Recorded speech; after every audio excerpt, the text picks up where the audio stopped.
आप stock market में नए हैं या इन्वेस्टिंग कर रहे हैं तो ये वीडियो आपके लिए बहुत ज़रूरी है, क्योंकि आज हम बात करेंगे उन गलतियों के बारे में जो मैक्सिमम लोग स्टॉक मार्केट में करते हैं और अपना नुकसान कर लेते हैं।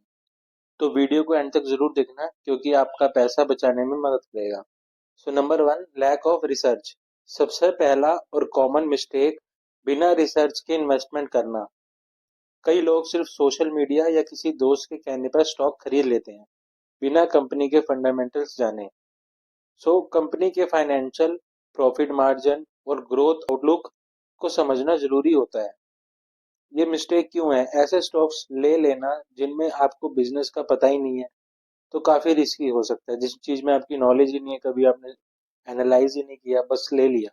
आपके लिए टिप क्या होगी, आप क्या करें, बैलेंस शीट देखें। हम कोई भी कंपनी को लेने के लिए, कोई कंपनी के स्टॉक्स लेने के लिए, किसी भी सेक्टर में इन्वेस्ट करने के लिए पर्टिकुलर कंपनी की बैलेंस शीट देखें, प्रॉफिट एंड लॉस स्टेटमेंट देखें, कंपनी की मैनेजमेंट के बारे में रिसर्च जरूर करें, उनकी सेल्स देखें कि year two year cell growth हो रही है, प्रॉफिटेबल कंपनी भी है या नहीं है, लॉस मेकिंग कंपनी तो नहीं है, अगर है तो क्यों है, क्या रीजंस हैं।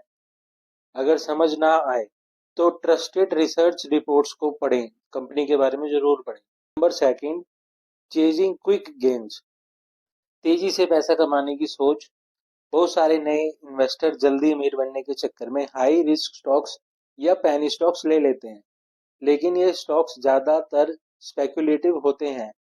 So why is this a mistake? ऐसे स्टॉक्स काफी ज्यादा गिर भी सकते हैं। शॉर्ट टर्म ट्रेडिंग में इमोशनल डिसीजन ज्यादा होते हैं जो गलत हो सकते हैं। तो इसमें आपको क्या, किन किन चीजों का ध्यान रखना पड़ेगा? सबसे पहले, अगर आप इन्वेस्टिंग कर रहे हैं तो लॉन्ग टर्म अप्रोच रखें और क्वालिटी स्टॉक्स में इन्वेस्ट करें। कंपाउंडिंग का बेनिफिट समझें और उसका फायदा उठाएं। शॉर्ट टर्म बिग प्रॉफिट के चक्कर में ना रहें। Number 3, ignoring diversification.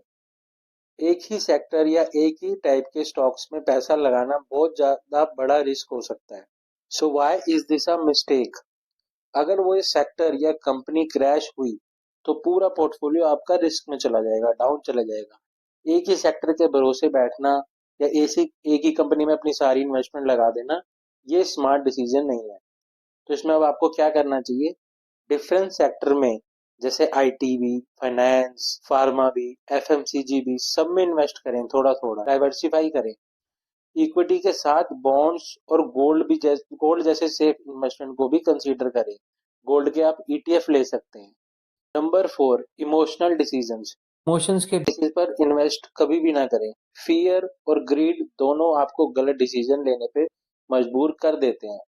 फियर ये कि अगर आप मार्केट गिर रही है तो आपको लगेगा पता नहीं क्या होगा, मार्केट में फटाफट बेच के निकल जाते हैं। ग्रीड, जब मार्केट चढ़ रही होती है, न्यूज में भी बहुत अच्छा अच्छा बता रहे होते हैं, तो आपको लगता है कहीं ये निकल ना जाए, इसको फटाफट खरीद लो।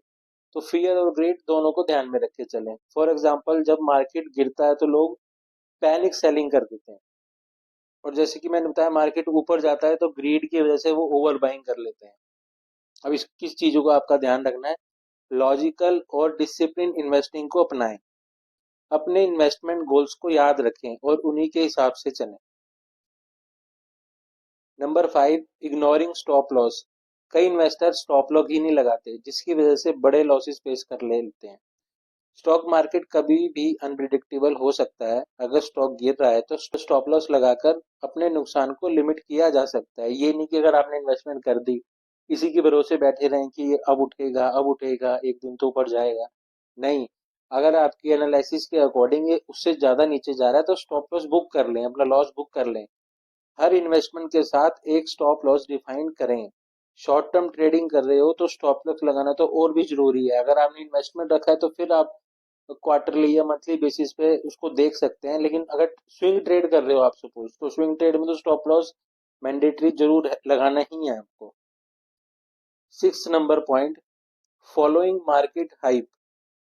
ट्रेंड के पीछे मत भागो। न्यूज चैनल और सोशल मीडिया हमेशा नए नए स्टॉक्स टिप्स देते हैं, लेकिन सिर्फ हाइप के बेसिस पर इन्वेस्टमेंट करना ना करें।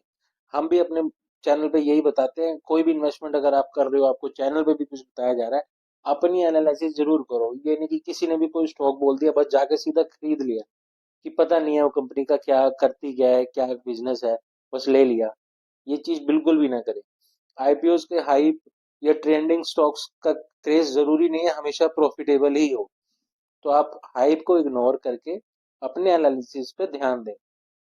Number 7, not reviewing your portfolio. कई लोग एक बार इन्वेस्ट करके अपने पोर्टफोलियो को भूल ही जाते हैं, मतलब कभी खोल के ही नहीं देते। मार्केट डायनामिक्स बदलते रहते हैं, ठीक है। स्टॉक मार्केट कुछ स्टॉक्स अंडर परफॉर्म करने लग जाते हैं जिन्हें एग्जिट करना जरूरी हो जाता है। ऐसा नहीं है, इन्वेस्टमेंट डिसीजन देखो सबके गलत होते हैं, हमारे भी है। ऐसा नहीं है कि हमने कोई आज तक ऐसा स्टॉक ना लिया हो कि उसमें लॉस ही ना हुआ हो। ले लेते हैं कभी कभार कोई स्टॉक ऐसा, तो उसमें से फिर टाइमली हम एग्जिट भी कर जाते हैं। ये नहीं कि बस भरोसे में बैठे हैं कि एक दिन तो उठेगा ही उठेगा। ये गलती बिल्कुल ना करें। हर क्वार्टर में आप अपने पोर्टफोलियो को रिव्यू जरूर करें। अगर आपका लॉन्ग टर्म इन्वेस्टिंग है, हमारा सिनेरियो तो चलो अलग है, लॉन्ग टर्म इन्वेस्टमेंट है, तो क्वार्टरली या मंथली बेसिस पे तो पोर्टफोलियो को जरूर देखें। अंडर परफॉर्मिंग स्टॉक्स को टाइमली रिप्लेस करते रहें। ये नहीं लगा के बस भूल गए, कभी ना कभी तो ऊपर जाएगा, ये माइंडसेट लेके बिल्कुल भी ना चले आप प्लीज। अगर आप इन मिस्टेक से बचा, स्टॉक मार्केट का सफर काफी प्रॉफिटेबल हो सकता है। इन्वेस्टिंग एक स्किल है जो सीख कर ही इम्प्रूव की जा सकती है। किसी को कॉपी करके या कहीं से सुन के आप शॉर्ट टर्म चलो कभी मान भी लिया आपने, प्रॉफिट ले लिया, लॉन्ग टर्म में आप सर्वाइव नहीं कर पाओगे। अगर आपको ये वीडियो पसंद आई हो तो लाइक ज़रूर करें, अपने दोस्तों के साथ शेयर करें और चैनल को सब्सक्राइब करना ना भूलें। आइकन को दबाना ना भूलें ताकि लेटेस्ट वीडियो आपको नोटिफिकेशन में मिलती रहे। तब तक के लिए हैप्पी इन्वेस्टिंग।